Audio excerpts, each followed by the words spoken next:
Bom dia, senhoras e senhores, e obrigada por aguardarem. Sejam bem-vindos ao webcast da Quali para a discussão dos resultados do segundo trimestre de 2025. Estão presentes hoje conosco o senhor Maurício Lopes, presidente da companhia, o senhor Éder Grande, diretor financeiro e de Relações com Investidores, e o senhor Eduardo Garcia, superintendente de Relações com Investidores. Algumas afirmações neste webcast podem ser projeções ou afirmações sobre expectativas futuras. Tais afirmações estão sujeitas a riscos conhecidos e desconhecidos, e incertezas que podem fazer com que tais expectativas não se concretizem ou sejam substancialmente diferentes do que era esperado. Este evento também está sendo transmitido simultaneamente pela internet, podendo ser acessado no endereço ri.qualicorp.com.br, onde se encontra disponível a respectiva apresentação. Informamos também que este evento será gravado e que os participantes ouvirão o webcast durante a apresentação da empresa e, em seguida, iniciaremos a sessão de perguntas e respostas, quando mais instruções serão fornecidas.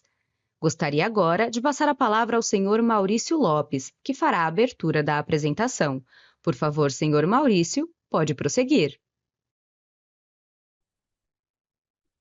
Bom dia a todos, prazer poder estar aqui com vocês em mais uma divulgação de resultados. Obrigado a toda a nossa comunidade de investidores, parceiros, os nossos qualis por estarem nesse call referente ao segundo TRI de 2025. Os pontos principais de contexto o cenário do setor continua em melhoria. Nós temos enxergado redução contínua de sinistralidade em quase todos os players.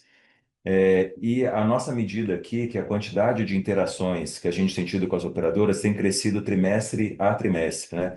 E essas interações culminam, né, no lançamento de muitos produtos ao longo do ano. O volume de produtos nesse começo de ano, nessa primeira metade do ano, já é quase próxima ao que a gente teve no ano passado, então a gente está aumentando bastante o deck de produtos. Isso, obviamente, traz uma calibragem operacional da empresa, que necessita lidar com muitos produtos novos sendo cadastrados, registrados, desenvolvidos ao mesmo tempo, mas mostra a pluralidade da nossa capacidade de distribuição e a pluralidade que o mercado necessita de novos produtos sendo desenvolvidos para todos os tipos de público. Como é que a gente ajuda nesse processo? Ajuda com as nossas fortalezas, né? Ajudando a redesenhar o setor, capacidade técnica, capilaridade de distribuição e administração de novos produtos de maneira contínua.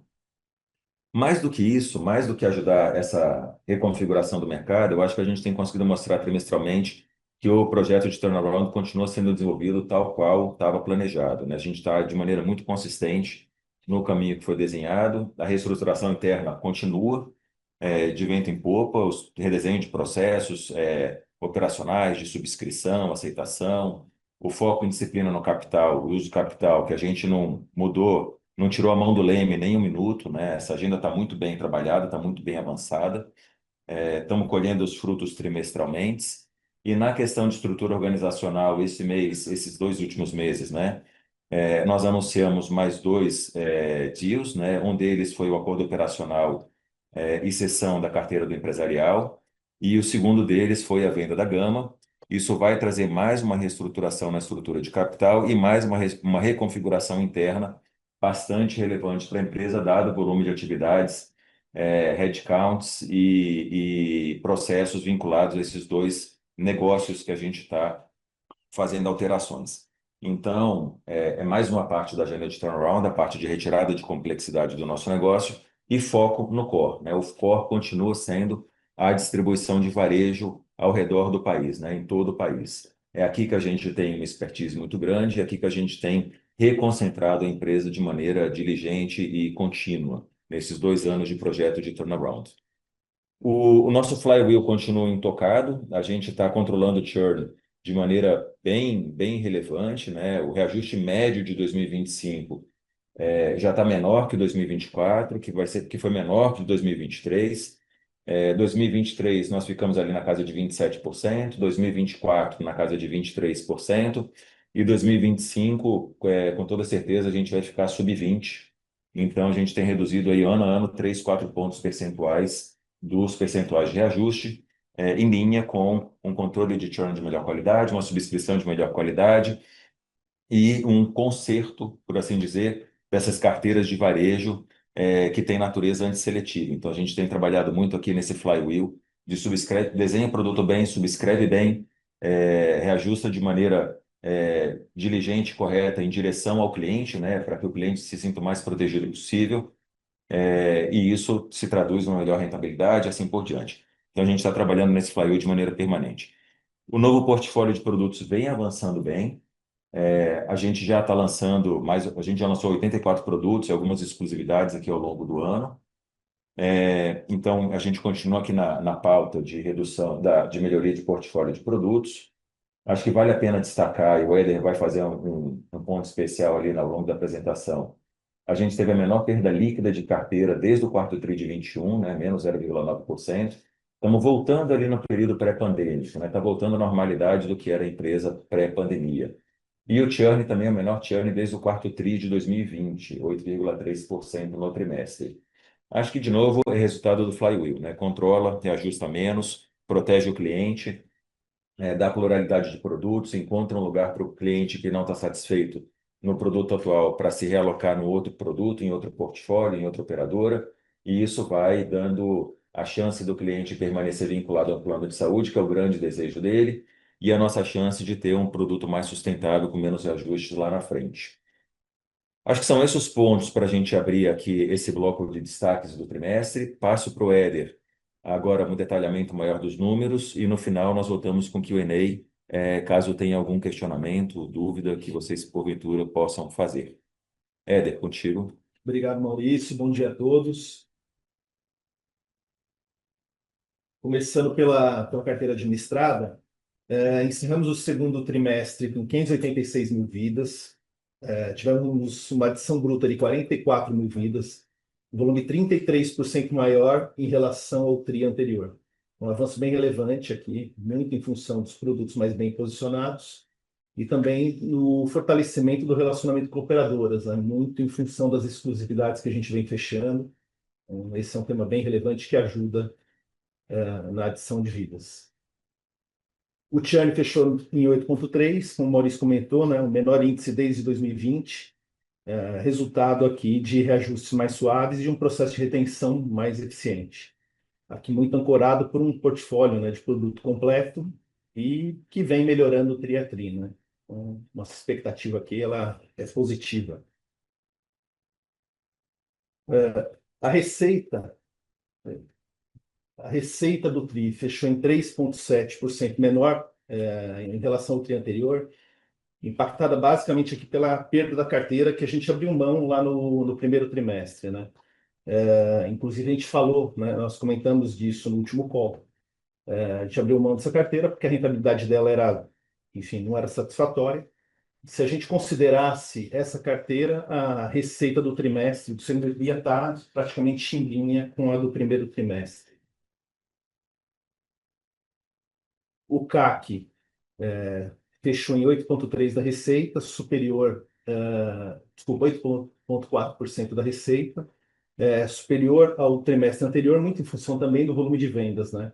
É importante reforçar nessa frente que a companhia continua diligente na alocação de capital. Então, os números mostram, a série histórica aí dos últimos 2 anos mostra que, como o Maurício comentou, a gente está com a mão no leme ali e não vamos perder a direção nessa frente. Mas também sempre atentos às oportunidades que surjam, aí, seja na frente de exclusividade. A margem EBITDA ajustada menos CAC, ela melhorou em relação ao tri anterior, com a estabilidade das despesas fixas e as melhoras de PCI e outras despesas operacionais, né? Aqui mais na frente de outras despesas operacionais, na frente de despesas variáveis. Em se tratando de despesa fixa, em valores absolutos a gente fechou o TRI menor, né? Ficamos menor que o TRI anterior, aí 2,5 milhões, 2,7 milhões, mais ou menos. E em relação ao mesmo período do ano passado, nós tivemos 18 milhões de reais aí de economia em despesa fixa. Já as despesas variáveis, elas também melhoraram frente ao tri anterior, mas ainda superiores, né, quando comparadas ao mesmo período do ano passado, muito em função dos gastos com judicialização e inadimplência. Apesar da gente ter um estoque elevado de processo, o volume mensal de entrada de processo vem reduzindo. Mesmo assim, as entradas estão no patamar ainda bem acima do histórico. Então, a tendência é positiva, mas vai demorar para a gente enxergar o efeito disso no resultado da companhia. Por fim, tivemos uma geração de caixa recorrente antes dos juros e dividendos de aproximadamente 2 milhões. A geração não foi expressiva devido a desembolsos pontuais, a gente até mencionou isso no release, né? Pagamento de prêmio daquela operadora que a gente cancelou a carteira, que descompassou ali entre os trimestres. Tivemos aquisição de exclusividade, descasamento de recebível de uma das empresas do grupo, mas nada que preocupe a companhia aí para os trimestres seguintes, né? Acho que o recado aqui é mais que no semestre a gente continua com uma geração de caixa bem coerente com o nosso tamanho, né? Se a gente somar aqui, pegar o primeiro e segundo TRI, a geração é expressiva. E eu acho que com os fatos relevantes que a gente divulgou, só reforça que a gente segue forte aqui na direção de uma alavancagem ainda mais saudável. Acho que com isso a gente corre aqui os principais números da companhia e eu passo a palavra. Pessoal, se tiverem, enfim, o fechamento agora ou aqui, né? Eu pego aqui só esses dois pontos, só para tentar materializar para vocês. O ano de 2024 inteiro, 138 novos produtos. A gente já está no segundo mês, no final do primeiro semestre, com 84 novos produtos e tem um lote grande aí para poder já lançado e mais um lote grande para poder lançar. Isso é um remark aqui que eu acho que vale a pena. A gente tem melhorado muito processos operacionais da empresa. A área de operações passou por uma reestruturação muito grande nos últimos 15 meses. E isso está se traduzindo em diversos itens internos, né? Não só a redução de custos internos, que a gente tem falado muito, despesas fixas, mas também em melhoria no atendimento do cliente, que é o alvo principal, né? O cliente tem que se sentir bem atendido em absolutamente todos os processos da empresa. E a gente vem aqui melhorando tri a tri a visibilidade do cliente em relação à nossa operação. Aqui é um desses benchmarks de mercado que Reclame Aqui. A gente tem transitado bem em direção ao ótimo, que é o nosso alvo para os próximos tris. Apenas para não deixar de citar as melhorias processuais que não se traduzem apenas em redução de custeio, mas se traduzem em melhoria de atendimento do beneficiário. E com isso a gente pode caminhar para perguntas e respostas aqui na sequência.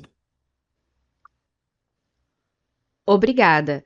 Iniciaremos agora a sessão de perguntas e respostas. Caso queira fazer uma pergunta via áudio, basta levantar a mão na parte inferior da tela e abriremos seu microfone. As perguntas serão atendidas na ordem em que são recebidas. Nossa primeira pergunta vem do senhor Felipe Amâncio, do Itaú BBA. Por favor, senhor Felipe, pode prosseguir. Opa, bom dia, pessoal. São duas perguntas aqui do meu lado. A primeira delas é sobre crescimento de portfólio. Nesse trimestre, a gente já consegue observar aqui uma base bem mais estável, né, por conta dessa melhora de churn. Então, eu queria entender aqui a expectativa da companhia para esse segundo semestre, né, se a gente já pode começar aqui a pensar em um portfólio com ganho de vidas ou estável aqui na adesão. E a minha segunda pergunta é sobre venda de ativos. Nessas últimas semanas, a gente tem observado a companhia fazendo alguns movimentos de venda, né, de ativos não core, que nem vocês comentaram. A gente já viu duas operações acontecendo, mas queria entender se vocês enxergam espaço aqui para novos desinvestimentos. Por favor. Obrigado, pessoal. Felipe, Maurício, obrigado pela pergunta. Na questão, a gente não dá forward guidance, né, de maneira clara, então a gente não dá o guidance. O que a gente pode falar é que a curva fala por si, né? A curva vem melhorando tri a tri, né, conforme a gente tinha falado. A questão aqui é carteiras antisseletivas, né, que são carteiras de varejo, seja ela PME, seja individual, seja adesão, escolha aí a que você quiser, né? São produtos que focam basicamente o mesmo tipo de cliente, né? Só muda o mecanismo de venda e o mecanismo de vinculação. Mas elas só se resolvem com alguns ciclos, né? E à medida que os ciclos vão passando, né, os reajustes, os novos portfólios, subscrição, elas vão ficando mais estáveis. Então, a nossa perspectiva dos últimos tris todos tem sido um fechamento dessa curva de perda. E a gente continua confiante que a gente está no caminho correto. Exige um pouco de paciência, só um pouco de resiliência, que é o que a gente vem aqui tentando, de maneira muito transparente, deixar claro aí, desde que a gente começou esse turnaround. Mas o caminho é o caminho certo, não tenho dúvida disso não, que a gente está no caminho correto. Vamos ver o que os próximos tris falam para a gente, mas eu acho que as séries aí são boas preditoras, né? São bons inputs para vocês olharem e tentarem encontrar proxies. Com relação à venda de ativos, eu acho que esses eram os dois ativos grandes que a gente tinha para voltar a focar no core. Os dois ativos são ativos muito interessantes, são ativos muito bons, mas eles não são ativos que a gente conseguia gerenciar de maneira efetiva com todo o bloco de varejo que a gente tem para gerenciar ao mesmo tempo. A Gama está entre as maiores redes credenciadas do país, é fenomenal, é um ativo excelente, atende 26 operadoras como rede complementar e BPO, né? Recepção de conta médica, auditoria, segunda opinião médica, junta, esse tipo de coisa. Trabalha para 26 operadoras, mas é um ativo que está subexplorado dentro do conjunto aqui da Qualicorp. A gente não consegue dar o foco que a gente precisa nesse ativo e apareceu um interessado em efetivamente dar foco nesse BPO, né, de operação de planos de saúde, gerenciamento de rede complementar, né, rede terceira para outras operadoras. E a carteira do empresarial é um pouco isso, né? A gente gera um volume grande de leads de empresarial, muito grande, e a gente não consegue coordenar ao mesmo tempo a carteira do adesão, a carteira do PME, que está muito quente, com a carteira do empresarial. E esse acordo operacional com um outro parceiro grande de mercado possibilita que a gente consiga somar forças dos dois lados, né? A gente consegue maximizar os nossos leads do empresarial e eles maximizam os leads de varejo que eles têm lá e não tem produto disponível. Então, acho que o alvo aqui foca no core, desinveste do que pode ser desinvestido, que não é core, e eu acho que a gente chegou no fim desse processo. O que vai trazer também uma redução de despesa fixa, redução de complexidade, da estrutura operacional e todos os benefícios que a gente espera com isso. Obrigado. Perfeito. Obrigado pelas respostas. Bom dia aí, pessoal. Nossa próxima pergunta vem do senhor Gustavo Tizeu, do Bank of America. Por favor, senhor Gustavo, pode prosseguir.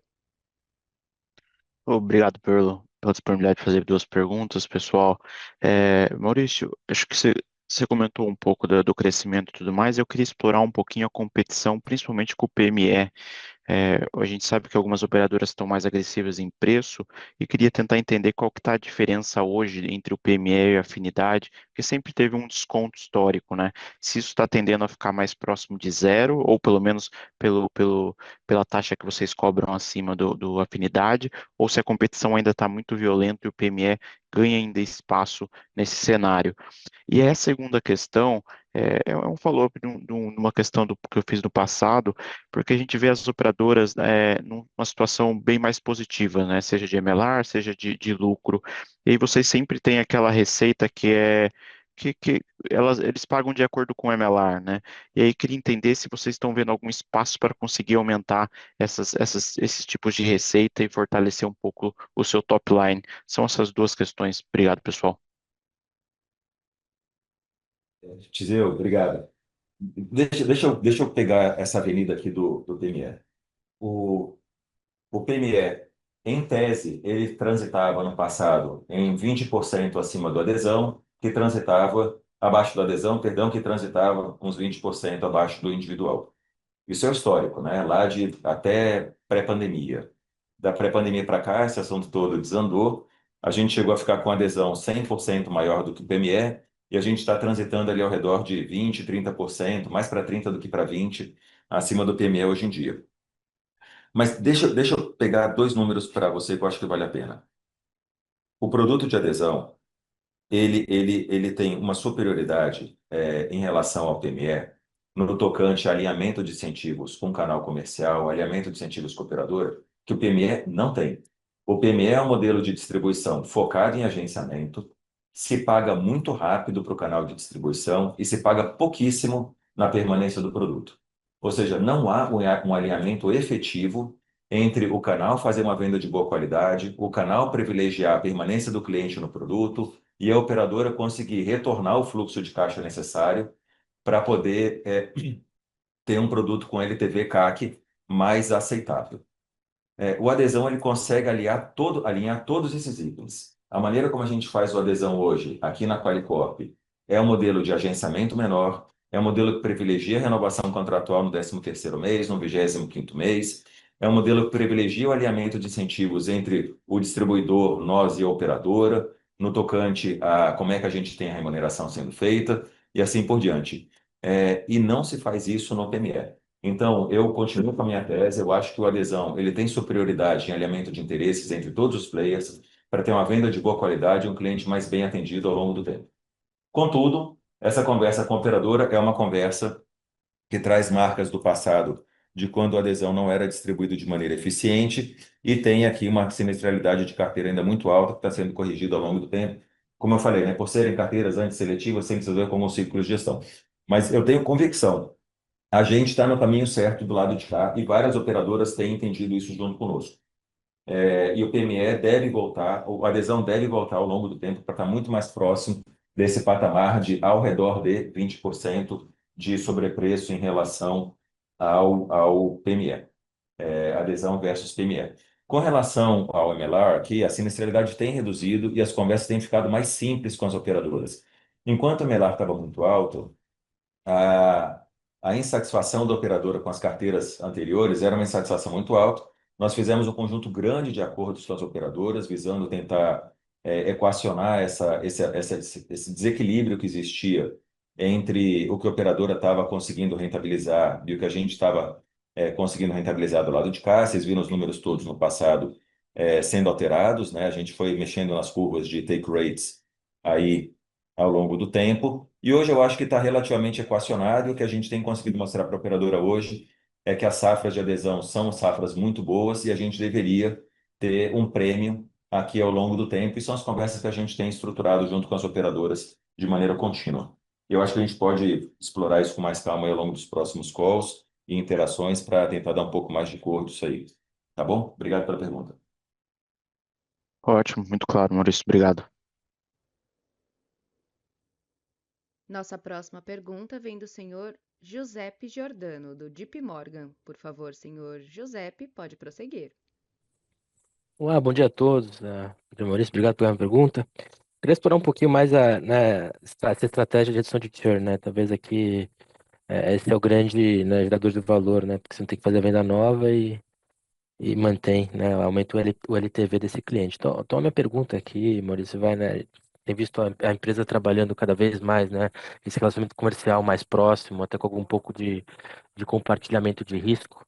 Então, eu queria entender de você, né, como é que muda um pouco o economics desse produto ao longo do tempo, né? Acho que, e aqui entra em duas vertentes, né? Tanto o quanto você tem, entre aspas, de take rate, né? Seja taxa administrativa, seja brokeragem, quanto o comissionamento, né, do corretor, né? Como é que você aumenta esse alinhamento? E o segundo ponto, né? Como é que vocês têm feito essa construção desses produtos a quatro mãos, né? Ou seja, né?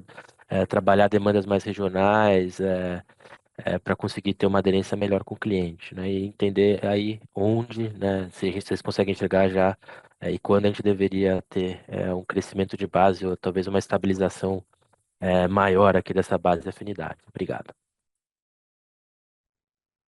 Oi, Jô, tudo bem? Obrigado pela pergunta. Vamos lá. Na questão de portfólio, que tudo soma aqui, né? Corretor, como eu falei, a gente remunera o corretor hoje, o canal de distribuição, por permanência. Então, se o cliente fica 13 meses ou fica 25, a gente remunera aqui, né? Isso é indutor. A operadora precisa disso, o cliente precisa disso. Todo mundo tem que pedalar na mesma direção. Então, essa primeira vertical está resolvida. 100% dos contratos de distribuição dessa nossa administradora aqui da Quali foram aditivados ao longo do ano de 2023. A equipe comercial da Quali aditivou 100% dos contratos até dezembro de 23. Então, não tem um distribuidor aqui na casa que não tenha alinhamento de longo prazo. Primeiro pedaço. Segundo pedaço, a nossa remuneração com a operadora está vinculada à retenção, à permanência. Então, a gente também está alinhado com a operadora do lado de cá. Aí ela consegue trabalhar em prevenção, promoção, ter uma gestão de saúde do cliente mais efetiva e assim por diante. Terceira vertical aqui, portfólio de produtos. À medida que o portfólio de produtos cresce, a gente tem maiores possibilidades de realocar o cliente aonde ele tenha capacidade de pagamento e consiga ter a satisfação do que ele procura para a cobertura. No ano de 23, que a gente tinha um portfólio muito reduzido, a gente não tinha onde alocar o cliente. Agora, no ano de 25, a gente tem muita opção para realocar o cliente. Não tem todas as opções, infelizmente, ainda, mas está trabalhando para ter cada vez mais opções. Isso diminui muito o churn. Quarto pedaço, equipe e tecnologia. Toda a estrutura de retenção foi refeita. Hoje nós temos mais de 110 pessoas, headcount permanente, super treinado, fazendo retenção.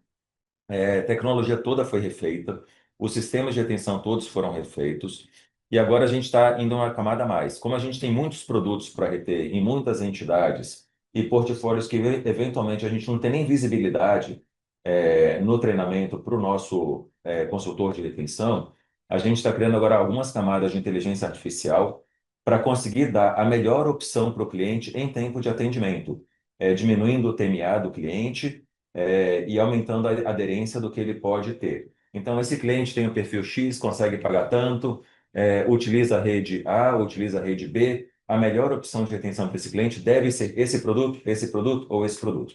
É isso que a gente está tentando colocar de maneira mais automática para o nosso consultor, dado o tamanho do portfólio e a quantidade de entidades vinculado a ele. Então, toda essa estruturação operacional e tecnológica, somado ao aumento do portfólio, somado a um alinhamento com a operadora, somado a um alinhamento com o distribuidor, leva a um menor churn estrutural. Algum trimestre, perdão, vai diminuir mais, algum vai diminuir menos, é do jogo, tem menor problema, dado concentrações de reajuste, mas estruturalmente ele tem que melhorar de maneira contínua. E aqui que a gente está apostando muita ficha. Perfeito, muito obrigado, Maurício. A sessão de perguntas e respostas está encerrada. Gostaria de passar a palavra ao senhor Maurício Lopes para que faça as considerações finais da companhia. Por favor, senhor Maurício, pode prosseguir. Pessoal, obrigado por estarem conosco aqui nesse call trimestral uma vez mais. Vou repetir um pouco o que eu tenho falado em todos os calls. Eu acho que essas mensagens finais são importantes a gente tentar deixar frisadas, né? Tá todo mundo trabalhando aqui nesse turnaround, né? A equipe não parou e a gente não vai, como eu falei em todos os calls anteriores, nós não vamos mudar o mindset da empresa, o mindset de turnaround, enquanto a gente não entender que ele efetivamente terminou. Então, é gestão de custo na veia, sim, é foco no cliente de maneira compulsiva, é uma parceria com o operador e com o canal de distribuição de maneira obsessiva. A gente vai continuar focando nesses itens todos e vai continuar gerando resultado da melhor maneira possível, reduzindo a alavancagem da empresa e assim por diante. Os nossos acionistas, os nossos conselhos, gestores estão todos alinhados no longo prazo, com todos nós aqui e com muita clareza da visão de negócio que a gente tem, a visão de futuro. A gente tem muita convicção na rota traçada e a gente vai continuar avançando nessa direção enquanto o mercado se reorganiza e reduz sinistralidade.